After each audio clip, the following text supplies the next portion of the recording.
Welcome to Sleep Stories and Meditation. I'm Joel Thielke, your host. We have a relaxing tale just for you. Make sure to like and comment if you're listening on iTunes or Spotify. Click below to get more bedtime stories for adults and children.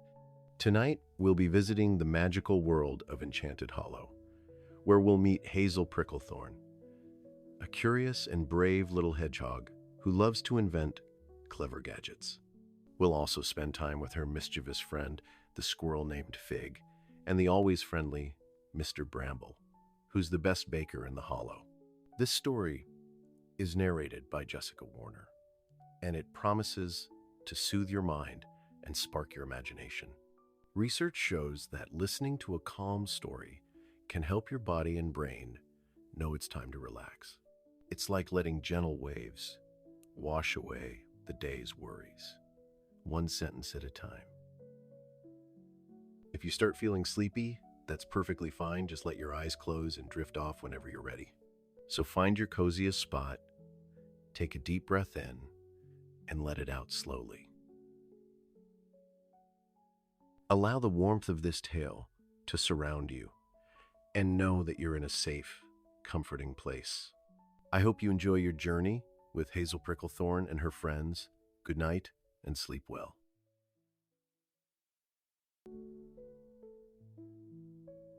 Hazel Pricklethorn and the Vanishing Stars. Prologue: The Hedgehog Who Carried the Sky. In a forgotten corner of the world, where willow trees whispered secrets and fireflies wrote poems in the dusk, there lay a village called Enchanted Hollow. Its cottages had roofs of moss so thick that sparrows nested in them year-round, and its streets were paved with pebbles polished smooth by centuries of rain. The air smelled of cinnamon and damp earth, and at dawn the village baker-badger named Mr. Bramble could be heard singing off-key tunes as he pulled loaves of honey oat bread from his oven. But the most remarkable resident of all was a hedgehog named Hazel Pricklethorn. Hazel was small, even for a hedgehog, with quills the colour of storm clouds and eyes as bright as freshly cut amber. She lived in a crooked burrow beneath an ancient oak tree, its walls cluttered with her inventions: a teacup that refilled itself with hot cocoa, though it sometimes overflowed, a compass that pointed not north but toward the nearest friend, which led her into a bramble patch more than once, and a pair of spectacles that let her see the wind as ribbons of gold and silver.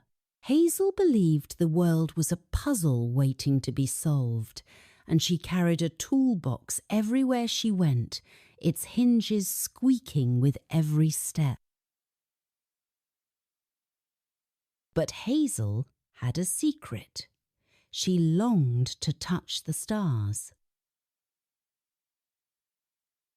Every evening, she climbed onto her mossy roof, her tiny paws gripping the telescope she'd built from a snail shell and a soup spoon. She traced the constellations, whispering their names like incantations: Cassiopeia, Orion, Ursa Major. What do they feel like? She wondered aloud one night. Are they cold or do they burn? The stars never answered, but Hazel kept asking. Chapter 1: The Night the Sky Went Quiet. One crisp autumn evening, as Hazel tinkered with a malfunctioning music box — it played a tune that made listeners sneeze — she noticed something peculiar. The stars above Enchanted Hollow began to flicker not their usual cheerful twinkle, but a tired, sputtering blink, like candles drowning in wax. She muttered, adjusting her spectacles. That's not right. By midnight, the first star vanished. It happened silently, as if someone had pinched it out like a match. Then another disappeared, and another.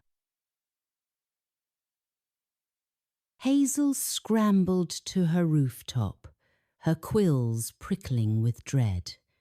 She peered through her telescope, but the lens showed only empty blackness where stars ought to be. Stars don't just leave, she said firmly, as though arguing with the sky itself. She packed her toolbox with gears, glue, a spool of silver thread, and a jar of stardust she'd collected from a meteor shower. It glowed faintly, like a captured firefly. Then she did something hedgehogs rarely does she left Enchanted Hollow. Mr. Bramble spotted her trudging past his bakery. "On an adventure, Hazel," he called, flour dusting his snout. "The stars need help," she replied. "Ah, well, take this." He tossed her a honey oat roll. "For courage." Chapter 2. The Owl Who Remembered Everything. Beyond the village, the forest grew thick and watchful. Trees leaned close, their branches knitting together like clasped hands. Hazel followed a path lit by bioluminescent mushrooms, their blue glow pooling at her feet. After hours of walking, she reached a tower made entirely of books. Their spines formed uneven bricks. A history of snowflakes, the anatomy of clouds, how to befriend a griffin. The tower's keeper was Erasmus, a great horned owl with feathers the colour of midnight. He wore a monocle and a waistcoat patched with maps, and he peered down his beak at Hazel as if she were a misplaced comma. "Ah," he said, his voice like pages turning. "You've come about the stars." "You know what's happening?" Hazel asked, clutching her toolbox. "I know many things," Erasmus replied, tapping a talon on a tome titled Celestial Catastrophes of the Past. "The stars are being stolen, by whom I cannot say, but they're taken to a place where light cannot thrive a cave at the edge of the Gloomwood." Hazel's heart sank.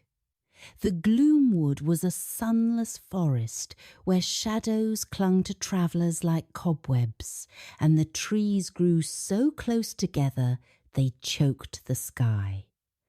Why would anyone steal stars? Erasmus's voice softened. Loneliness, perhaps, or fear. Light is a powerful thing to covet. He plucked a feather from his wing and handed it to her. "This will guide you when the path is lost. But beware the Gloomwood listens, and it hungers." Chapter 3. The Squirrel with 1,000 Names. The Gloomwood lived up to its name. The air tasted of damp stone, and the trees loomed like skeletal hands. Hazel's mushroom light faded, leaving her dependent on Erasmus's feather, which glowed faintly in her paw. She hadn't gone far when a voice hissed from above. "Psst! Over here!" A red squirrel dropped from a branch, landing in a dramatic crouch. He wore a cap stitched from acorns and carried a slingshot loaded with cherry pits. "Name's Fig," he said, grinning. "Or Fidget, or Captain Nibbles. Depends on the day." "You're following me," Hazel said, eyeing his slingshot. "Course I am. You're either brave or bonkers, walking into this mess." Fig nodded at the gloom. "But I'll tag along. Gloomwood's no fun without company." "Why help me?" Fig's grin faltered. "I owe the stars a favour. Once they helped me find my way home when I was temporarily mislaid." He twirled his slingshot. "Let's just say I'm repaying a debt." Together, they navigated ravines, choked with thorny vines, and rivers so black they mirrored nothing. When shadows slithered toward them, Hazel ignited a pinch of stardust, and Fig shot cherry pits at the darkness, yelling, "Not today, gloom monsters!" Chapter 4. The Cave of Whispers. The deeper Hazel and Fig ventured into the Gloomwood, the heavier the air became, as if the darkness itself were pressing down on them. Erasmus's feather glowed brighter, its light fraying at the edges like a candle fighting a draught. Finally, they reached the foot of a jagged mountain, its peak hidden by clouds the colour of bruises. A cave yawned before them, its entrance lined with teeth-like stalactites. Inside, the walls shimmered faintly not with moss or minerals, but with hundreds of trapped stars. Their light pulsed weakly, like hearts beating under water. "They're alive," Fig whispered, his voice trembling. Hazel stepped closer, her paws brushing a star embedded in the stone. It flickered, as if recognizing her. "We have to free them," she said. But before she could unscrew her jar of stardust, the ground shuddered. A figure emerged from the shadows, a towering golem made of slate and sorrow. Its body was a patchwork of rocks, moss spilling from its joints like tears. In its hands, it cradled a single star, its light dimming under the golem's grip. "It's mine." The golem boomed, its voice echoing through the cavern. "They keep me warm." Fig knocked a cherry pit into his slingshot. "Let's blast it." "Wait," Hazel said, studying the golem's hollow eyes. "It's not evil. It's lonely." She stepped forward, her voice steady.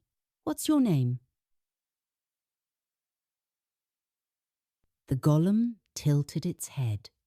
Names are for things that belong. I do not belong.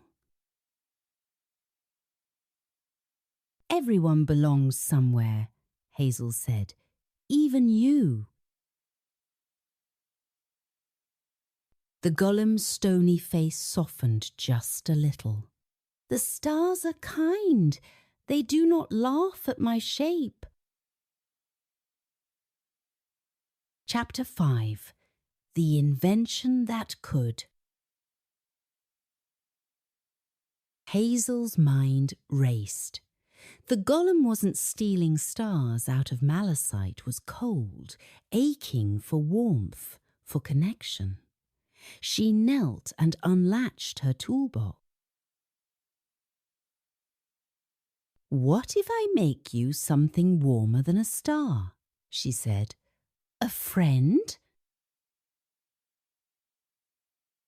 The golem blinked. A friend does not melt. Not the right kind, Hazel promised. She pulled out gears, a spool of silver thread, and a vial of honey. For sweetness, she explained. Fig scavenged the cave for loose stones, muttering, "This better work, Pricklethorn." Hazel's paws worked feverishly. She coiled the thread into a lattice, filled it with gears, and sealed it with honey. Finally, she placed a single speck of stardust at its centre. This is a heart, she said, holding it up. It won't melt, and it'll keep you warm forever. The golem hesitated, then opened its massive hand. Hazel placed the clockwork heart inside, and the cavern filled with a sound like a lullaby. Tick, tick, tick, tick. Light bloomed from the golem's chest, golden and radiant. The trapped stars stirred, their glow brightening in response. It tickles, the golem said, and for the first time its voice was quiet. What is this feeling? Hazel smiled. That's joy. Chapter 6. The Light That Remained. One by one the stars wriggled free from the cave walls, laughing like wind chimes as they soared into the sky. The golemno named Ember watched them go, its stone lips curved into something like a smile. Will they be safe? Ember asked. Safer than ever, Hazel said, because now they have you to protect them. The journey home was lighter. The Gloomwood shadows retreated from Ember's glow, and Fig taught Hazel a marching song he'd borrowed from a troop of theatrical toads. When they reached Enchanted Hollow, the village was bathed in starlight, so bright it turned night into twilight. Mr. Bramble waved from his bakery. Knew you'd sort it, Hazel. Erasmus's feather, now dim, drifted from Hazel's paw. Thank you, she whispered, though she wasn't sure who. She meant the owl, the stars, or the lonely golem who'd taught her about hearts. Epilogue. The first of many wonders. Weeks later, Hazel sat on her roof, repairing a pair of moonbeam binoculars. Fig had moved into the oak tree.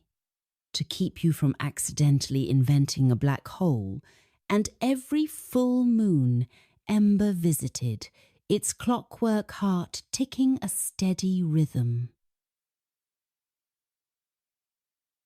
One night, as Hazel sketched plans for a rocket powered by dandelion fluff, a shooting star streaked across the sky. It left a trail of shimmering dust that spelled 2 words: thank you. Fig squinted. Was that? Yes, Hazel said, grinning, and it's only the beginning. For Hazel Pricklethorn had learned that the world wasn't just a puzzleite, was a story waiting to be told, and she intended to read every chapter.